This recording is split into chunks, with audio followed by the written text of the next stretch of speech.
to Caleb's Basketball Pod. We're going to take a trip around the NBA on this episode. There's been a lot going on, especially over the weekend. We had that big marquee matchup at Lakers Celtics. I spoke on this a little bit last week. That was coming up. But huge matchup. A little disappointed in for most part, the competitiveness level. I thought the game was mostly Celtics, especially in that fourth quarter. The Celtics really pulled away. Lakers made it a little, got it down to 4 points in the fourth quarter, but all in all, the matchup was mostly the Celtics. We also saw LeBron James get injured. So before I get into that, I want to finish talking about this game. So, something about the Celtics, and this is something I noticed and you can watch. We know these guys are the favorites to win the championship. I think everybody agrees there. We all know that.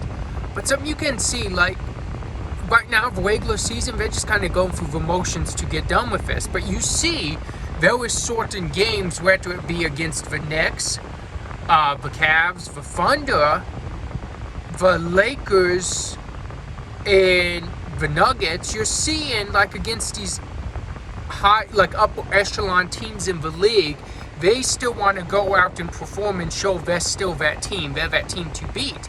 And those are the games they get up for, so to speak. Those are the games you're seeing them come out with fire. That Cleveland game that we spoke about a while ago, they came out and went up 25-3. That's that fire. But, and this is the big but, I'm not saying they won't repeat as champions, but this is their problem. Their late game offense is not great. Celtics late game offense, and it feels like we spoke on this even before they won the championship last season. It's not really good. It's all predicated on getting these switches, and it's not their flow of offense. It's not how they built their lead. It seems like it's so ISO heavy, switch, Derek White, you set this screen for Tatum because Jalen Brunson or Darius Garland or someone small like that is guarding him. Now you get the switch. Now Tatum, you ISO on the small guy. That's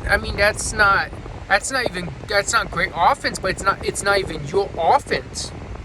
It's a lot of this screenplay and this try and get the switch, and it works. Sometimes it works, sometimes it doesn't, but sometimes they get caught up in doing that so much that when you telegraph this, their late game offense it's not good and it doesn't look impressive. Celtics a couple nights ago had a game against Utah where they were up 20-some points and they lost that lead. The game was tied with about 3 minutes remaining. They still beat the Jazz. This was without Tatum. But if you're the Boston Celtics, you don't need to let a really bad team like the Utah Jazz, with or without Jason Tatum, no excuse, come back from down 20-some points and tie you. That should never happen. You're the NBA champion. Show that fire, show that killer instinct. When they cut it to 15 or 10, finish them. Go on a run, go on a streak. You're the Boston Celtics, the NBA champions. Take them out, finish the game.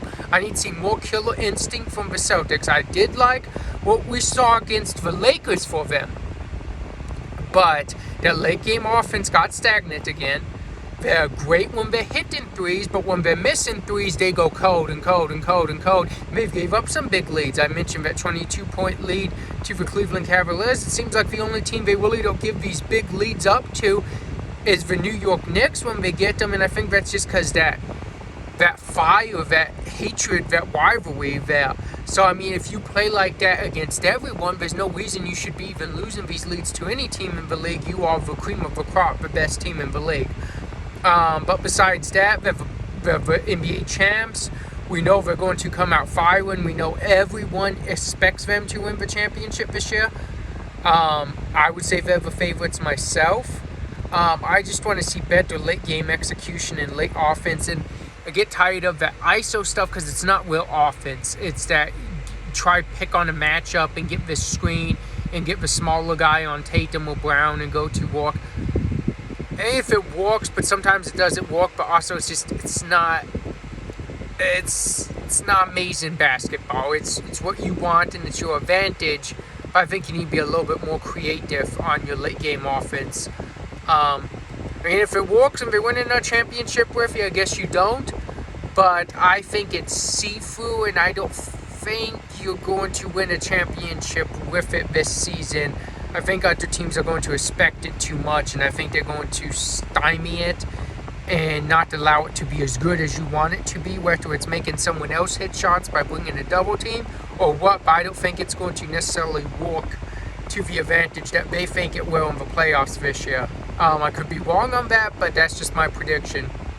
As for the Lakers, I mentioned LeBron James got injured. It's a groin strain. They said they're going to let that injury calm down before they get like a real exact timeline on how long LeBron James will be out. So it'll be interesting to see, and I hope for the best. Lakers were playing some really good basketball with LeBron James and Luka playing together. They had won like 8 or 9 straight before that loss to the Celtics.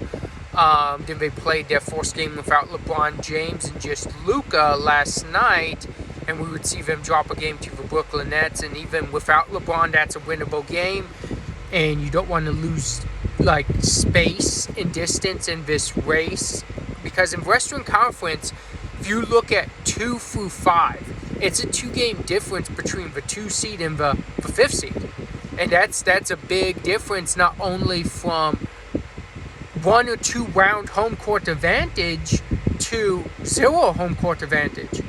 Because if you're the 5th seed and you win and you move on, you're more than likely taking on the number 1 seed, and there's no home court advantage there. And then you're probably taking on a 2 or 3 if you could get out of that. So it's 2 games is the difference between a home and an away playoff series, and that's a long way to go. Like 2 games right now, up or down, is a long way to go. But it means so much to your playoff position, and at this point, with about 17 games left in the year. So, in my opinion, you have battle for that. These winnable games with or without LeBron, and that's winnable without LeBron, you have to get those wins. You have to win in Brooklyn. But for some reason or another, I don't know why, but we've seen Brooklyn take a game against the Lakers for like the last 2 or 3 seasons, at least a game, or at least make very competitive games down the stretch, and that should be a thing. But for one reason or another, for some reason, the Nets play tough. They play tough against the Los Angeles Lakers. So it's interesting, but like I said, a game like that, a winnable game, you have to take that. You have to make the best of it, and you have to win that one. We're getting down the home stretch. Getting close to, I believe, Western Conference-wise, the Thunder may have our way clinched. Just about clinched. They haven't clinched it yet, but just about clinched that number 1 seed out west. Cleveland's close to clinching the number 1 seed out east. Then from there, of course, we'll be able to tell who the number 1 seed in the NBA is, whether or not it means anything, because we don't know if it'll be Thunder and Cleveland in the finals anyway. So even clinching home court advantage may not mean anything one way or another. So in my opinion, you look to clinch that home court in your conference first. Worry about the finals when you get to it. If you're on the road in the finals, it is what it is, but you just want to clinch that Eastern Conference or Western Conference home court. I believe we have our 2. Now we're looking at 2. We're looking at 2 for East and 2 for West. East, it looks academic that we have 1, 2, 3. I would say Cleveland, then Boston, then New York. A lot could change, but I don't see it changing. Celtics have a big lead over the Knicks for that 2 seed. The Knicks currently have a pretty decent, like 3 or 4 game lead over the Bucks and Pacers, both around that same area for 4th seed. So I don't see those changing. The Knicks did lose Brunson for a couple weeks, and it looked a little alarming in their first game without them, a loss to the Clippers. But then in the second game, a dominating win against the Sacramento Kings. And it may be a good thing for the Knicks. It may force Tom Thibodeau to use his reserves and get some more minutes out of Miles McBride, Cameron Payne, and guys like that. So I'm interested to see how that pans out. I think he does need to use his reserves more. But I also want to see more of Mikal Bridges. I think he's been up and down, and the sad part is mostly down. He's not that number 3, number 4 scorer that you were hoping he would be. He's not consistently that. Some games he's not even your 3 or 4. I think OG's been amazing this year, so I would go and I would say OG's most definitely your fourth scorer. You have Brunson, Towns, OG. And sometimes you can even count on Bridges to be the fourth. You can even count on him to average more than Josh Hart, which is not good for the Knicks. So hopefully we see maybe Mikal Bridges come alive and this minus Brunson time on the floor. We're seeing a couple decent games from him so far without Brunson, but I just want to see more, and I want to see him establish himself as one of the best players on the Knicks, because for them to make a deeper playoff run, for them to challenge Boston and or Cleveland, depending on where they get and how far they make it, they need him to be a factor, because he can change a series around if he's a factor. If you're making it hard and you know you have to defend Brunson, Towns, and OG, if you're making it where you have to defend him too, that's dangerous. And we know Josh Hart, he's just going to do all the extra stuff, so you don't have to worry about him whether or not he's scoring or not for if you're the Knicks, because he's just going to do all the extra, the rebound, the assist, the hustle plays, the steals, the defense. He's that guy. I've said this 100 times. Every team in the league would love to have a Josh Hart type of player. The Knicks have this, and his name is Josh Hart.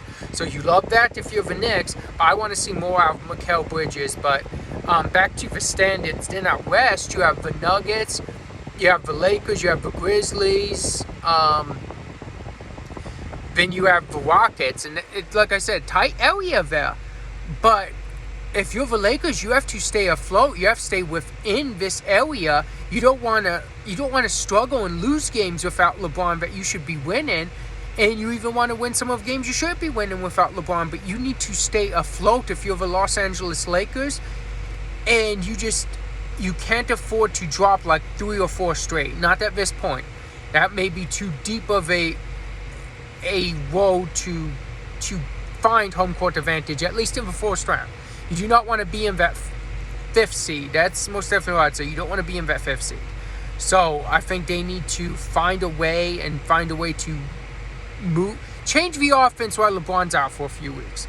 Move it to more all Luka based, and then bring back in that LeBron James cutting, moving, scoring. Bring all of that back when LeBron is healthy again.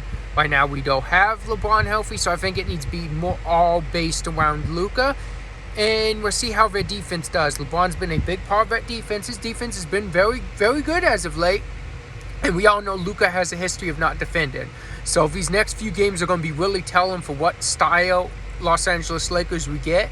And I, for one, hope it's a good one. I want to see the Lakers succeed. I want to see all these teams succeed, because like I've been saying, this season has been such a fun season, and you're watching these teams compete, and you're going to have a really competitive, fun to watch playoffs this year. So I'm looking forward to that, but just keep an eye on both seeding, and I think it's going to be a lot more interesting for that 2-5 area out west than it's going to be the 2-5 area for the east, because you kind of know Celtics, Knicks. Then you would look at Bucks, Pacers right now, or Pacers, Bucks, and then the Pistons are hanging around in there, but I think they'll probably be a 6th seed if I had predict.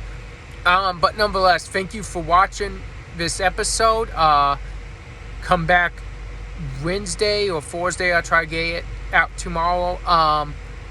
But come back for the next episode, and thank you for watching.